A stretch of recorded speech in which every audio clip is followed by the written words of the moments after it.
இன்றே டவுன்லோட் செய்து உங்கள் ஃபேவரட் ஷோக்களை என்ஜாய் பண்ணுங்க. மேடம், என்ன மன்னிச்சிருங்க மேடம். உங்க புருஷன் அடிச்ச கொன்றுவார் மேடம். தயவு செஞ்சு என்ன மன்னிச்சிருங்க மேடம். மன்னிக்கிறதா?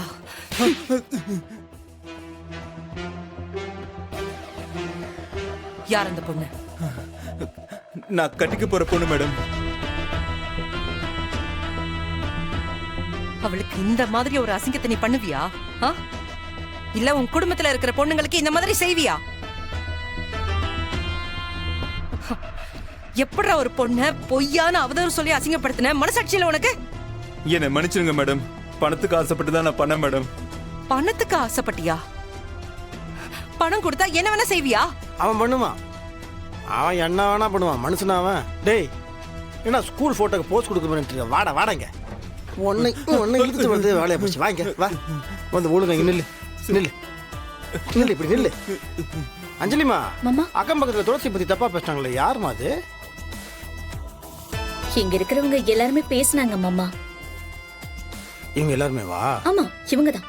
வணக்கம், நல்லா இருக்கீங்களா? வாய் நம்ம இருந்துச்சுன்னா ஏதாவது வாங்கி மென்னுனே இருங்க, புரியுதா? வாய்க்கு வந்தபடிலாம் பேசிட்டு கூடாது.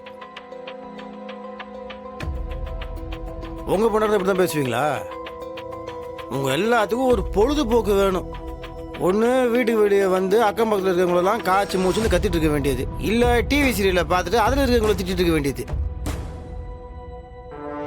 இல்லைன்னா எவனாவது ஒருத்தன் ஏதாவது ஒன்று சோசியல் மீடியாவில் போட்டானா, ஏ பாச்சாடி அவன் அப்படியா, இவன் இப்படியா, இவன் ஒப்படியா, எதுவுமே தெரியாம நாக்கு மேலே பல்ல போட்டு கண்ணா அப்படின்னான்னு பேச வேண்டியது. தப்பு செய்யறவங்களாம் நல்லபடியா உயிரோட தான் இருக்கிறாங்க. ஆனா தப்பே செய்யாம உங்களை மாதிரி ஆளுங்க வீண்படி போட்டு அவமானப்பட்டு அவமானம் தாங்க முடியாம தற்கொலை பண்ணி செத்து போனவங்க எத்தனை பேர் தெரியுமா? எங்க அவன்? டேய் புல்டோசர், வாடா இங்க, வாடா வாடா. இப்போ சொல்லுவான், நடந்தது கரெக்டா சொல்ற பாக்கலாம்.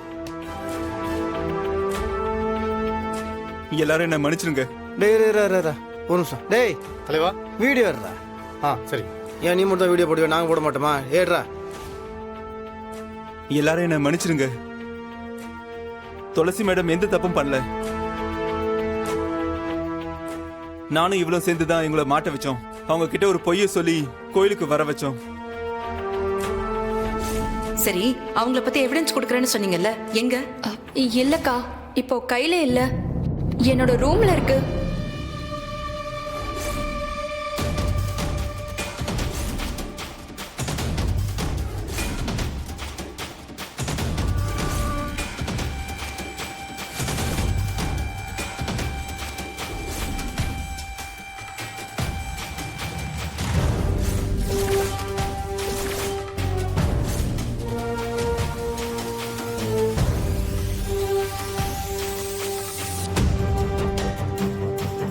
எல்லாரும் என்ன மன்னிச்சிருங்க.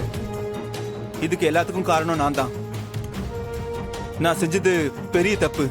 ஈஸ்வரமூர்த்தி ஐயாவோட குடும்பத்தை கொல்ல பார்த்த அந்த கணக்கு புள்ளதான் என்ன அந்த வேலை செய்ய சொன்னாரே.